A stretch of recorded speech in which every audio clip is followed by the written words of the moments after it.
बिस्मिल्लाहिर्रहमानिर्रहीम। अस्सलाम वालेकुम। आज मैं इस हवाले से रख रहा हूँ ये वीडियो कि रमज़ान शरीफ बिल्कुल करीब आ रहा है और रोज़े रखने होते हैं। तो एज़ ए डॉक्टर मेरे पास भी काफ़ी पेशेंट आते हैं हर किस्म की बीमारी के। वो फिर पूछते रहते हैं कि डॉक्टर साहब हम रोज़ा कैसे रखें, रखें न रखें। और दूसरे आम जो लोग सेहतमंद हैं उनमें भी कुछ गलतियाँ और कुछ मिसकंसेप्ट है कि रोज़ों के बारे में कि क्या है। तो थोड़ा सा ये वीडियो लंबी होगी क्योंकि मैं इसमें सबको ब्रीफ करूँगा, नॉर्मल वालों को भी और जो मरीज़ हैं उनके हवाले से भी। तो सबसे पहले जो नॉर्मल बंदे हैं ना उनके कंसेप्ट, सबसे सुबह वाला कंसेप्ट जो है वो आप सेहरी ख़त्म करने से तकरीबन आधा घंटा पहले जो है ना वो शुरू करें। कुछ लोग 2 बजे 3 बजे खा के सो जाते हैं, फिर फजर भी नहीं पढ़ सकते। तो आपका अगर जो भी टाइम ख़त्म होने का है उससे आधा घंटा पहले आप जो है ना वो फारिग हो जाए, तहज्जुद वगैरह पढ़ के। आप उस टाइम पे खाने से 1 घंटा पहले एक गिलास आप पानी का पी लें। ज़्यादातर लोग ये समझते हैं कि यार जितना भी हम पानी सुबह को पियेंगे ना 2-3 घंटे, ये खुद मैं डॉक्टर से पहले मैं भी करता था। तो वो कहते थे कि यार 2-3 घंटे 2-3 गिलास हम पी लेंगे, ये सारा हमारा पूरे दिन का कफ़ारा हमें जो है ना वो चलाएगा। तो ये बिल्कुल गलत है। आज के बाद ये समझ लो, सुबह को जो भी 2-3-4 गिलास पानी पिएगा उसका सारा का सारा पानी जो है ना वो पेशाब की सूरत में उसमें सारे मिनरल्स वगैरह जो भी न्यूट्रिएंट्स हैं वो सारे ज़ाया हो जाते हैं। तो आप सिर्फ 1 गिलास जो आपका सहरी का खाना है उससे आधा घंटा पहले या 1 घंटा पहले 1 गिलास या थोड़ा सा ज़्यादा पी ले तो पी ले, लेकिन मैं तो 1 ही गिलास पीता हूँ। उसके बाद जो है ना आप सहरी करें। तो नॉर्मल बंदा है वो इतना ज़्यादा भी नहीं खाए कि फिर वो उसका सारा दिन भारीपन रहे। रूटीन में जो आप खाते हैं ना, सबसे पहले तो आप दुआ करें अल्लाह से कि या अल्लाह मैं तेरे लिए रोज़ा रख रहा हूँ और मेरा रोज़ा पूरा करना। और रोज़े में जो है ना ईमान की ताकत ही है जो आपको पूरा दिन चलाती है, नहीं तो कोई ऐसी बात नहीं होती। तो आप उस टाइम पे 2 रोटी खा लें, दूध पी लें, लेकिन प्रोटीन वाली ग़िज़ा और फाइबर वाली ग़िज़ाएँ उनको आप ज़्यादा जो है ना वो सुबह के टाइम पे लें। जैसे अपना देसी घी है, उसका जो चूरी बनती है ना वो चूरी बना के आप खाएं, दही के साथ खाएं, दूध पिएं और अंडा भी खाएं तो खा सकते हैं। जो अगर नॉर्मल बंदे हैं हज़म कर सकते हैं उसको तो वो इस्तेमाल करें। उसके बाद जो है ना फ़ौरन फिर आप सो न जाएं। काफ़ी आदत होती है कि फिर वो सहरी खा के और नमाज अदान तो हो जाती है, नमाज कहाँ कहाँ पे देर से होती है, वो फिर सो जाते हैं। ये भी गलत तरीका है। आप खाने के बाद बिल्कुल फजर की नमाज जमात से पढ़ें। जब आपने रोज़ा रखा है तो जमात का क्यों स्वाब आप ज़ाया कर रहे हैं। तो फजर की नमाज पढ़ के उसके बाद फिर आप आके सो जाएं। अगर कोई ड्यूटी वाले हजरात हैं तो वो अपने हिसाब से फिर उठ जाएं। और सबसे ज़्यादा जो है ना आप ज़्यादा भागम दौड़ी ना करें उस दिन में, ना ज़्यादा धूप में जाएं इतना और ना ज़्यादा कोई हैवी वर्क करें। और ठंडी प्लेस में आप रहें तो आपको ना खुश्की होगी, नहीं आप अगर ज़्यादा वर्क कर रहे हैं, जो ज़्यादा वर्क करते हैं वो हिरे हुए होते हैं, उनके लिए कोई ऐसा मसला नहीं है। वो भले थोड़ा ज़्यादा भी खा लें क्योंकि उनको मजदूरी करनी है या क्या भी करनी है। तो आप अगर धूप में काम कर रहे हैं तो हर 1 या 2 घंटे के बाद ना आप एक बाथ ले लें या थोड़ा सा पानी टॉवल में भिगो के ना थोड़ा सा अपने बॉडी पे रखेंगे तो वो आपकी जो है ना वो प्यास और ज़्यादा तकलीफ़ को थोड़ा सा बचा सकता है। उसके बाद आप दोपहर के बाद आराम से 2 घंटे नींद कर लें, आराम से नींद कर लें, लेकिन सुकून वाली नींद हो। उसके बाद आजकल वैसे भी ठंडे दिन चल रहे हैं, इफ्तारी होगी। सबसे बहुत बड़ी गलती हम इफ्तारी पे करते हैं। मैं भी खुद शुरू में करता था, अभी भी कभी कभार कर जाता हूँ। तो उस दिन उस रात तक तकलीफ रहती है। क्या आप इफ्तारी में सिंपल सा 1 गिलास शरबत का या 2 गिलास अगर पीने, अगर आपको बहुत ज़्यादा प्यास लगी है तो वो भी एक साथ फ़ौरन ना पिए, थोड़ा पिए फिर कोई चीज़ खा ले, उसके बाद फिर आधा गिलास जो बचा है वो पिए। लेकिन एकदम जो है ना वो पूरा 1 गिलास आप फ़ौरन पिएंगे ना तो आपका मैदा जो है ना उसी टाइम पे टन हो जाएगा। और शुगर का अगर मरीज़ है तो वो एक सिर्फ खजूर इस्तेमाल करें। और शुगर फ्री शरबत आजकल आ रही हैं, जामे शीरी वगैरह, या क्या आप शेक बनाना चाहते हैं तो दूध केले का शेक है ये आप उस टाइम पे इस्तेमाल करें। पकोड़े शकोड़े थोड़े से खाएं, 2-3 पकोड़े। समोसे के लिए मैं बिल्कुल मना करूँगा क्योंकि समोसा पूरा ऑयली होता है, आपके मैदे को पूरा डिस्टर्ब कर देगा।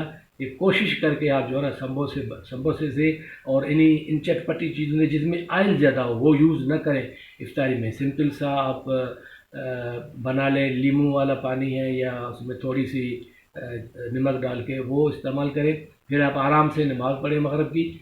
मगरिब के बाद भी आप पानी पिए ना, एक एक दो दो गिलास एकदम ना पिए। ये मेरा पर्सनल तजर्बा मैं आपको बता रहा हूँ। जिस दिन भी मैंने ज़्यादा पानी पिया ना, उस दिन वो रात 12 बजे तक मेरा पेट भरा रहता है।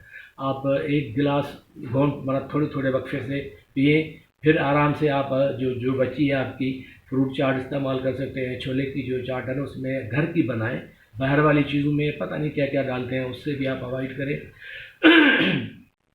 तो घर की बनी हुई चाट वगैरह, छोला है, जो पकौड़े हैं, वो ये सब आप खा के मगरिब के नमाज़ पढ़ के आप आ गए, थोड़ा सा वो खाएं, फिर चाय पिएँ। उसके बाद पानी जो है ना वो पानी आप वक्फे वक्फे से पिए, एकदम न पीने। उसके बाद तरावी की नमाज़ होती है तो आप तरावी की नमाज़ पे चले जाएं।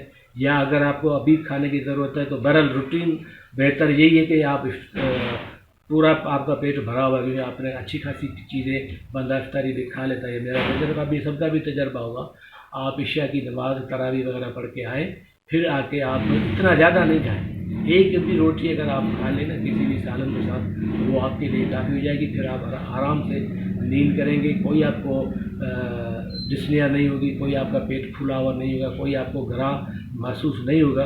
आप आराम से जो है ना वो रात को सो के फिर वही आपका रूटीन है सुबह को उठ के। तो सुबह के टाइम पे आप घी वाली या चूरी ये इस्तेमाल कर सकते हैं, क्योंकि आपको पूरा दिन चलेगा फाइबर वाला। बाकी बात ये है कि शुगर वाले जो मरीज़ हैं ना वो बड़ा डरते हैं। उसके लिए ये है कि अगर कोई इंसुलिन लगा रहा है तो जो वो सुबह वाली जो इंसुलिन लगाते हैं, सपोज़ करें कि 30 यूनिट लगा रहा है, तो वो रमज़ान में उसको उल्टा करना पड़ेगा।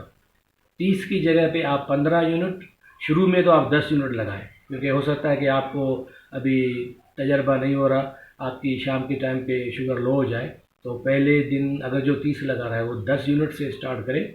और आपको सबसे पहले शुगर वाले मरीज़ों को ग्लूकोमीटर तो लेना ही लेना है। इतने मेरे पास मरीज़ आते हैं, वो कहते हैं सर अभी तो कब हमने ग्लूकोमीटर लिया नहीं है, 30-30 साल 20-20 साल हो गए हैं शुगर को। यार आपने हद कर दी, हर चीज़ अपने ले सकते हैं। 1500 2000 या 2500 का ग्लूकोमीटर आता है, 25-30 रुपये की आजकल स्टिक हो गई है, कोई मसला ही नहीं है। आप उसको वो आप ले लें। तो इफ्तारी के टाइम पे आप उस शुगर को चेक करें, आपका तकरीबन जो है ना 90-100 आनी चाहिए। दिन में किसी भी टाइम पे अगर आपको चक्कर आ रहे हैं या आपको घबराहट महसूस हो रही है, आप फ़ौरन शुगर चेक करें। इससे कोई रोज़ा नहीं छूटता। शुगर चेक करने के बाद जो है ना आपकी अगर 70 आ जाए ना किसी भी टाइम पे, शाम के टाइम पे आ जाए, आप फ़ौरन रोज़ा खोल सकते हैं, तोड़ सकते हैं। उसके लिए और ज़्यादा कफ़ारा नहीं है, सिर्फ एक रोज़ा आपको जो है ना वो रखना पड़ेगा, क्योंकि आपकी तबीयत ख़राब हो रही है। तो फजर के टाइम पे आप चेक करें, अगर आपकी उस टाइम पे शुगर जो है ना वो 120, 150, 160 है, तो उस टाइम पे आप सिर्फ 10 यूनिट लगा के आप अपना सारा ये खे। फिर आप इफ्तारी के टाइम पे दोबारा शुगर चेक करें, तो उस टाइम पे देखेंगे कितना डिफरेंस आ रहा है। कि वही आपकी 90-100 है तो ठीक है, अगर उससे ज़्यादा कम हो रही है तो फिर आप सुबह वाला यूनिट को और कम कर सकते हैं। ये हो गई इनकी बातें इंसुलिन वाली। टेबलेट का भी यही है कि आप शहरी वाली में टेबलेट बिल्कुल आधा डोज लें, फिर आप जो इफ्तारी पे चेक करें कि क्या पोजीशन है। और फिर इफ्तारी के टाइम पे आप फुल यूनिट भी लगा सकते हैं। जो आपको सुबह को 30 वाला यूनिट लगा देते हैं ना रमज़ान से पहले, वो आप इफ्तारी में 30 यूनिट इफ्तारी पे लगाएं, क्योंकि ये पूरा उलट हो जाएगा। ऐसे ही टेबलेट का है।